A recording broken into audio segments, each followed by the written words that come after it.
சென்னை புழல் சிறையில் மர்மமான முறையில் மரணமடைந்த ராம்குமார் உடலை பிரேத பரிசோதனை செய்ய சென்னை உயர்நீதிமன்றம் தடை விதித்துள்ளது. ராம்குமார் தந்தை பரமசிவன் தொடர்ந்த மேல்முறையீட்டு மனு மீதான விசாரணை சென்னை உயர்நீதிமன்றத்தின் 2வது அமர்வில் நடந்தது. அப்போது ராம்குமார் தரப்பு வழக்கறிஞர் ஆர் சங்கரசுப்பு ஆஜராகி, சுவாதி கொலையில் உண்மைகளை மறைப்பதற்காக ராம்குமாரை போலீசார் திட்டமிட்டு கொலை செய்துவிட்டு நாடகமாடுகின்றனர் என்றும், அரசு மருத்துவர்கள் ராம்குமார் உடலை பிரேத பரிசோதனை செய்தால் உண்மையான காரணம் வெளியே வராது என்றும் தெரிவித்தார்.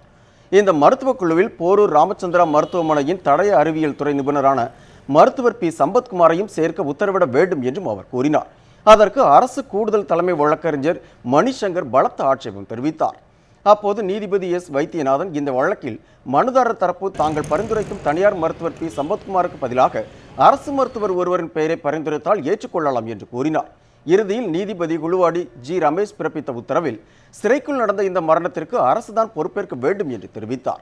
இந்த வழக்கில் நீதிபதிகளுக்குள் ஒருமித்த கருத்து இல்லாததால் நீதிமன்ற பதிவுத்துறை இந்த வழக்கை 3வது நீதிபதியின் உத்தரவுக்காக தலைமை நீதிபதி முன்பாக பட்டியலிட வேண்டும் என்றும், அதுவரை பிரேத பரிசோதனை நடைபெறக்கூடாது என உத்தரவிட்டு விசாரணையை ஒத்திவைத்தார்.